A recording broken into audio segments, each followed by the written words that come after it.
Thanks, Eric. Well, Donald Sterling not going out quietly. The L.A. Clippers owner filing a $1 billion lawsuit against the NBA, accusing both the league and its commissioner of punishing him based on illegally obtained recordings. Now, this is coming a day after his estranged wife, Shelley, agreed to sell the Clippers to former Microsoft CEO Steve Ballmer for a whopping $2 billion. So lots of moving parts to discuss here. Let's bring in our legal panel, ladies. Misty Marris, a trial attorney, and Mercedes Colwin, a Fox News legal analyst. Good to see you both. Good to see you. And Mercedes, I'm going to start with you. So does Sterling have a strong legal grounds here? Well, it's interesting. Sterling, we knew that he was going to bring a lawsuit because he's so feisty. He said it from the very beginning. But there are some issues here that he has, but I'm going to defend him just clinically. Looking at this, like he's saying, first off, it's the NBA who really pushed me to do this decision to transfer the property right to Mrs. Sterling, because it was owned 50-50. They're not divorced yet, and there's some property issues between the two of them. He's turning around saying, why was I forced to do this? I was forced to do this because the NBA made this arbitrary ruling based on these recordings that were gotten illegally. Now, they were illegal. You need bilateral consent in California. You can't simply record a conversation unless both consent to it in California. Different jurisdiction. Here in New York, you can have unilateral consent. So he said, well, so what are we doing here? This is a slippery slope. Based on this private conversation that was gotten illegally, you're going to deprive me of my property rights? Isn't that seem unconstitutional? Anybody out there is going to say, maybe there is an issue here. What due process has he been given? None by the NBA. Do you agree with Mercedes? I don't agree. And the reason being that most of the issues in this lawsuit have actually been mooted by the fact that Shelley Sterling is the sole owner of the team. And that's pursuant to the terms of the Sterling Family Trust. Whether or not there's an issue as to his mental capacity relates to the terms of the trust itself. It has nothing to do with this particular lawsuit.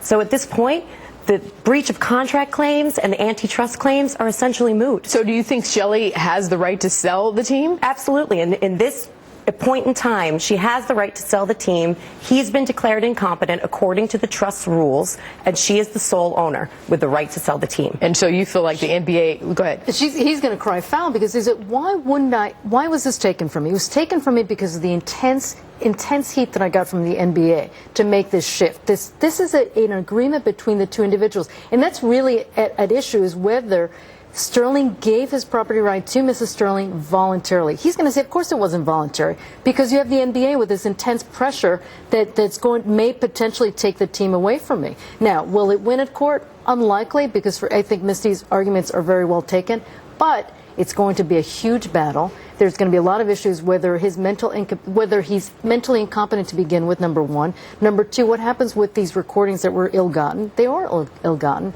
There's no dispute there. And frankly, what's the arrangement between Mr. and Mrs. Sterling? Was it really for the transfer was perhaps for the tax reasons? So then, Misty, while these legal issues that Mercedes just highlighted, while they're being poured over, do you think that the lawsuit is going to be force the sale of the Clippers to be put on hold? I absolutely don't. I think that the sale is going to go through because at this point, Shelley Sterling has the ability to sell the team. She is the owner. Whether or not the terms of the trust have been violated, that's not an issue here. Shelley Sterling, right now, 100% owner, has the right to enter into this contract and to sell the team. He's obviously going to dispute it because he's going to say she didn't have the right. We have to look very carefully on that agreement between the Sterlings. What was that transfer of the property? That tax issue, it's hundreds of millions of dollars at issue because of the capital gains. So is there a possibility the sale goes through, Donald Sterling continues with his lawsuit, and in the end finds out that he did have some sort of legal ground, it was proven that he was forced to sell? What happens then? The team's gone. The team's gone. He can then look to regain not the ownership, but whatever financial fallout that happened as a result. He can't financial fallout and what financial fallout could they possibly be? He bought the LA Clippers for $12 million and selling it for $12 billion. For $2 billion rather. It would be difficult to show damages under that circumstance. Yeah. So you think that this will kind of we're hearing the end of Donald Sterling. I mean, he'll keep talking, keep going, but in terms of his legal road, if you will, that's going to come to a short end. Oh, undoubtedly. Absolutely. But they're still going to be disputing the two Sterlings are going to be at each other in a separate lawsuit.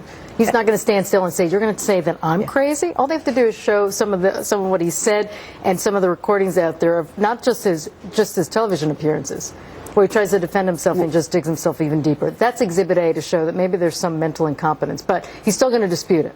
I think what's also very interesting is that pursuant to the terms of the sale agreement, there's been reported an indemnity clause where the Sterlings will have to indemnify any lawsuits brought against the NBA, and it's going to come out of the Sterling Family Trust. So in essence, the lawsuit that Donald Sterling is bringing could in the end be paid by Donald Sterling. I want to switch gears shortly, same topic, but let's say you represent the players. Seems to me it's time for the players to go back to the drawing board and say, wait a minute, this team that used to be the bastard child of the NBA is worth $2 billion. Seems to me I need to renegotiate my contract and get paid a whole lot more. Is that going to happen? That's a great point. I think it's absolutely going to happen. They're going to say, look, we're a huge franchise. We're not the $12 million little pitsy team that you bought from years ago, and so they're certainly going to step up and say, now that you've got a lot more cash, we need some of that.